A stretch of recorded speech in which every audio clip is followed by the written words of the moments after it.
another woman entrepreneur, Janet Neal. Janet has just published her book, Soul in Control, Reflections of a Reformed Superwoman. And every time I need like some calming, I call Janet. I call her a lot. I don't need this anymore. Anyway, Janet had the Professional Women's Center in Montclair, and now she is with Above and Beyond and the Superwoman, and now she has a published author. And I've heard Janet speak on a variety of topics having to do with women, entrepreneurship, growing your business, the issues that women face, balancing your family, your husband, ex-husband for some of us. Anyway, so I'm going to turn this over to Janet, and then she will introduce the media panel. It's actually more media and marketing specialists. And the focus is, how do you create buzz and awareness about your business and or your products that are going to really help you scale up and grow, okay? So Janet, I'm going to turn it over to you. Thank you. Thank you, Melissa. You're welcome. Welcome, everybody. If you haven't already noticed, you're in for a treat today. I have the privilege of working with Melissa since the inception of Own Adventures, and actually before it started. And I know her commitment to entrepreneurship, to women entrepreneurs, and the expertise that she brings. And so I encourage you to take advantage of the resources that are presented here today. And this panel brings a wealth of information that can really help you get the word out there. Because you may have the best idea, the best business, but if nobody knows about it, who cares? And that whole phrase, who cares, is really important. It's going to be key to understanding who you're talking to, what's the message to get across to them, so that people hear, they understand what you're trying to put out there into the world. So I'm thrilled to be able to moderate this panel today. They each bring different kinds of experiences, all related to media, and can give you different perspectives on how to talk to different media sources, how to get the word out there. So let me tell you who's on the panel. We have, let me put my glasses back on, Myra Burks Davis in the middle here, from MBD Strategic Communications. Myra has a background in public relations and communications and has brought a lot of leadership to diverse organizations. She's really good at placing people in media, like Oprah. I've heard of Oprah. She's done things like that. ESPN. Different media placements. And if you don't know what media placement means, this is a good place to learn about what she's talking about when she does that.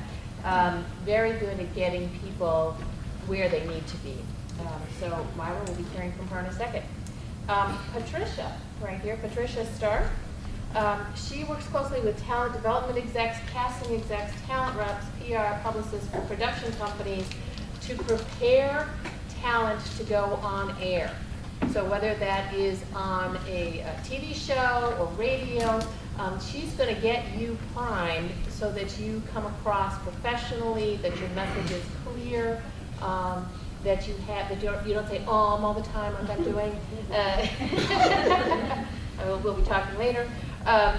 And she's a guest expert for media appearances, covering communication skills, creating a first and lasting impression, and she's worked in front of the camera in every form of media. So wealth of information here on when you want to get to that point, how you do it to the best of your abilities.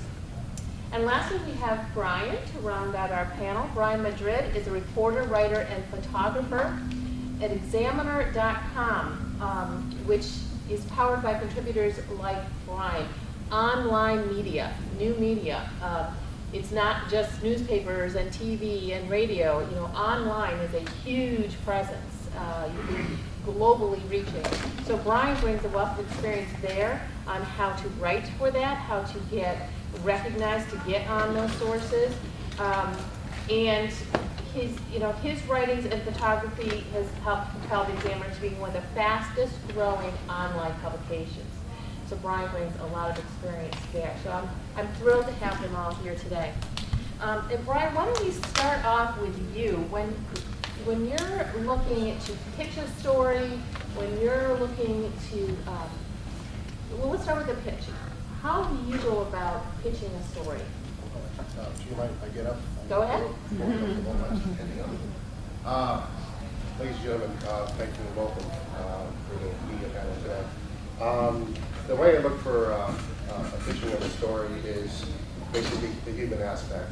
Most of my articles, if you go to our website, basically is based on organizations, foundations around the local area, Newark, New Jersey, such as for children's, Black women, handicapped or disability children. Trying to think of a couple more, but that's the only thing that comes up to mind. I look for the human aspect of the story. Maybe people do know that the stories are out there, maybe they don't. As long as I don't, I'll try to get as much contact with them as many forms of media as I can. I never knew how much media there is out there, to be quite honest with you. Usually Facebook is the more popular one. You try to post your stories there, get your friends, and hopefully your friends will send out to the other friends that have interest. Then you go to iGoogle. Then you go to places like Tumblr. Is it Fast Post, I think it was. Anything that gives you the opportunity to have your story out to as many people as you can see. Once in a while, like you get picked up by one of the local medias, like such as Yahoo or Google, but it's really based on how hard you try to get as much of that story out to anyone who will just spend maybe 2 minutes reading it, and that's the key, trying to get someone to read your story. Most of the stories I try to do is 3 paragraphs, maybe between 400 to 600 words an article, just so that you can just get the essence of it. Of course, if you want more information, the articles, the websites, and links are down below. That's all pretty much I have to say. Thanks. Myra, as you're looking to place things, let's go off of what Brian was saying as far as the types of media that are out there and how you pitch it. How do you determine where you're going to place things and how do you go about doing that? Okay. I think you started out very, very well with the statement, who cares? It's really important, I think, in your businesses, if you know what your content is, what your audience is, that's going to determine who you try to pitch a story to. So Brian is like our end result. He's that person that we want to get our story about our company or our business, our idea. We want to get it to a Brian, right? And Brian could take the form of television, Brian could be radio, Brian could be social media, he could be a blogger, he may be a print journalist. What you need to know is, what does that particular writer care about? What do they write about? So if your business is to make, nuts and bolts for automobiles, but the reporter that you're pitching your story to constantly writes just about maybe home safety or things about children, you have to ask yourself, how do I make this relevant to what this person actually writes about? So that means you have to take a little time, and it takes some research. And Google has made things much easier for so many of us, even those of us who do this thing professionally, to be able to get a sense of what does this person write about on a regular basis. My topic is this, and so for an example, I'm sorry, what did you Bridget. Bridget. Bridget just showed us some chocolate candy that she makes that is just really beautiful. It's beautiful to look at, and I'm sure it's delicious to eat, right? But it wouldn't make sense for Bridget to try to pitch that to, let's say, someone like a WBGO radio station, if she doesn't have some angle that has something to do with jazz, or, you know what I mean? Is it a nice product? Is it a good product? Yes, but Bridget would have to take some time to try to figure out, why would this be relevant to this particular station? If she's doing some big event and she got this particular contract and it's going to be for some huge jazz festival and you're tying it in and maybe it's Valentine Jazz Day Festival, then she has that opportunity to maybe pitch her business and the fact that her company is the one who's supplying this wonderful chocolate, right? So that's an opportunity. what tends to happen, and I see so many times with nonprofits, which might be cause related, or companies that have a particular product, people are very passionate about what their cause is, but they haven't taken the time to understand. Everybody's not as passionate as you are about it, and it's not because it's not a good product or it's not a good cause, but it just may not be relevant to the audience that they are trying to bring information to. I remember having a client who recovered organs and tissue for transplant surgery. They did a gala event. It was a fundraiser every year. And part of their charge at that time was to try to increase organ donation in the African American community. So they had the gala to say thank you to their community partners every year in February. So the client said to me, I would like to honor the Black transplant surgeon in New Jersey and invite the other ones, right? And so I said, oh, there's only one Black transplant surgeon in New Jersey? And he said, yes. I said, okay. So, why would the other surgeons come? Do they know him? Is he doing something different than them? They're all doing this wonderful work. And he said, no, I don't think so, right? I said, well, how many Black transplant surgeons did you find in the country? And at that time, he thought there might be about 17 to 20 in the entire country. I said, then honor all of them. Because now you actually have a Black history story. That the first time in history, these doctors have come together to be honored here in New Jersey in support of organ donation awareness in the African American community. People want a Black history story, you develop a Black history story. The other thing that I said to the client was, okay, your gala's on a Saturday night. Not many reporters or crews are going to come out and cover a gala on a Saturday night. You have this historic thing going on. It may be worth your while to create an event that has an educational component that affects the community somehow. So now it's the each one teach one. We'll have these doctors participate in a panel in a room very similar to this. You get a local transplant center to help fund that luncheon, and you bring in minority medical students, college students, and even middle school students who were part of a program that was to bring awareness about the different professions in healthcare. As a result of that, that client got national coverage for this weekend event that had a Friday afternoon component. So it was being willing to go that extra step to actually give the media what they would want to cover. They don't want to cover your chicken dinner, but this was a really good opportunity to say, hey, this is something special going on during Black History Month, right? So sometimes you have to almost associate produce the event that the television station, the radio station, whoever the form of media is would want to cover.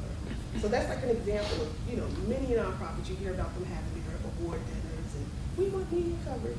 I had a new client recently who said, we've been doing this for 30 years and we never get media coverage. I was like, well, what does your organization do? Because it's not really about the dinner.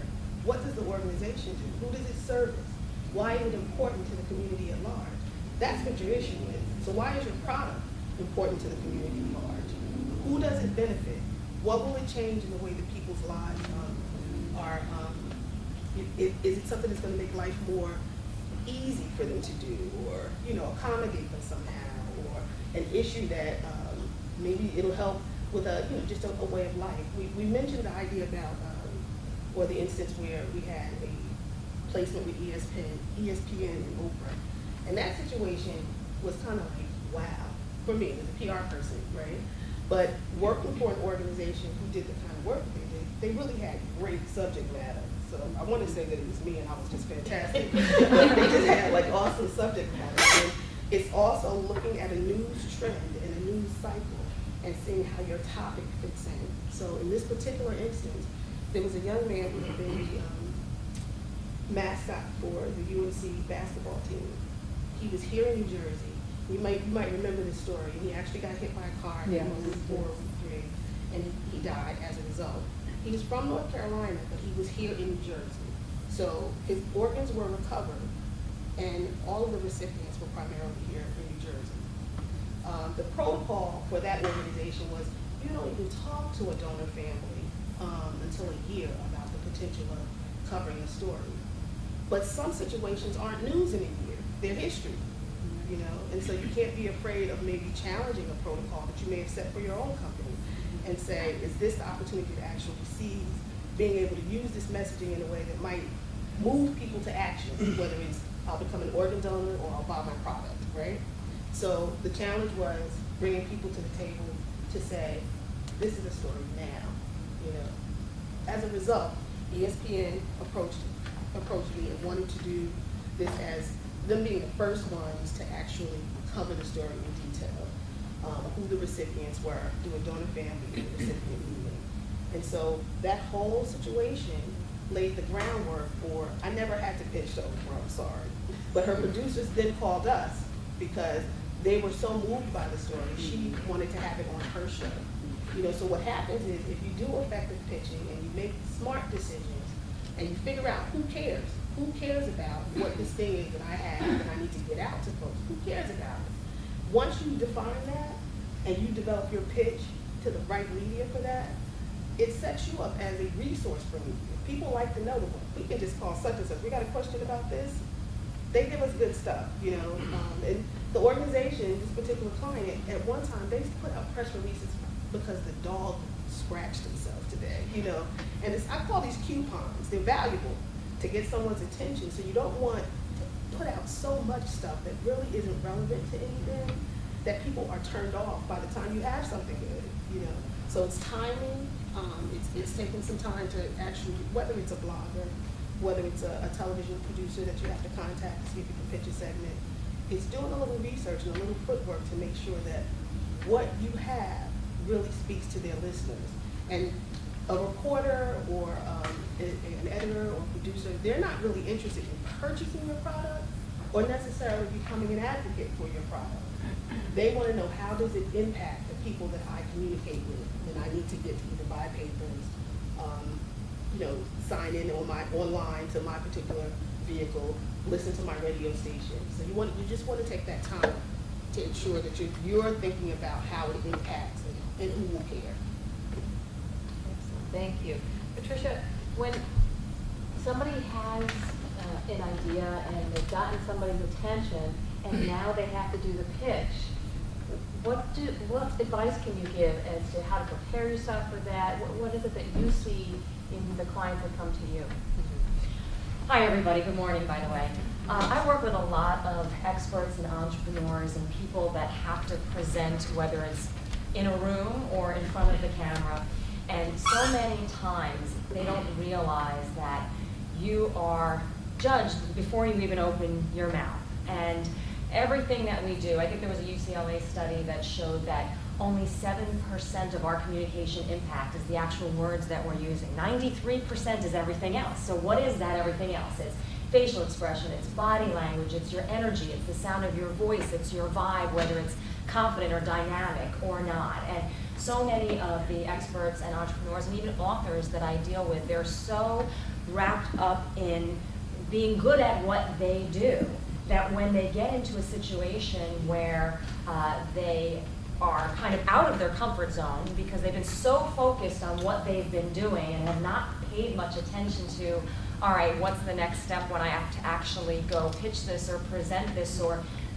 shout this from the rooftops in the world, they don't realize that that's something that they have to also work on beforehand. So many of the times when I will work with people, they'll automatically assume that they're going to be good at communicating the message just because they know it, they eat, sleep, and drink, and they've done all the research and they've done all of these other things.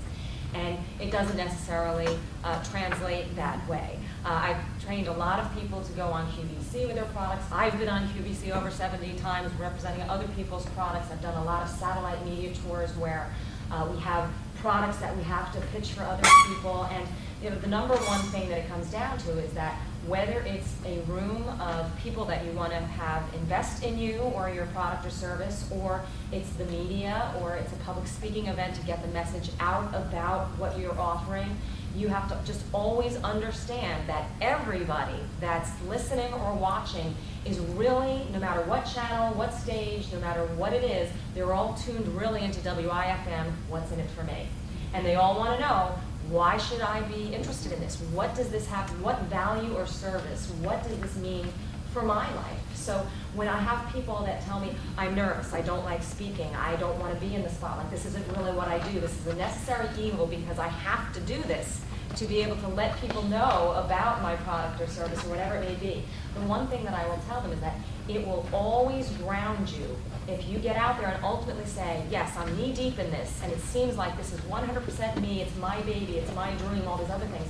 If ultimately you can flip that and say, actually, I've got to get out of my own head, I've got to get out of my thing, getting stuck, and realize that I have to make this about who's tuning in, who's listening, who's watching, that they've got to be the priority. I have got to show them somehow what's the value of this, what's the service of this. Is it going to make someone's life easier? It's going to educate them. It's going to make them money because they're investing in me. Whatever it's going to be, if you come from the perspective of, I have something of great value to offer that's going to make a difference somehow with that end user, and of course you have to know who that is. Like we were saying earlier, is it someone that is going to invest? They're not necessarily somebody who's going to use your product, but they're going to have to know how is it going to help somebody else. So certainly know your audience, but also know that they're all thinking, why should I be involved in this?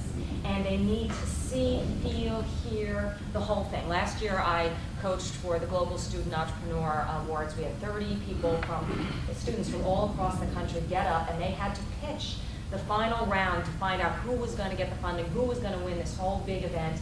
And it was amazing how many people would get up in front of the room. They would have great ideas, great products or services, but they were very quiet, soft-spoken, or they didn't seem confident about it. And there's a great book called Good in a Room that I've read over the years, and one of the things that the people who get pitched will say, and I've heard agents and casting directors and many people say this when people have come into their room, if you don't have some semblance of confidence walking in, they're really not confident that you can go the distance and be thrown into whatever situation it takes to make this happen.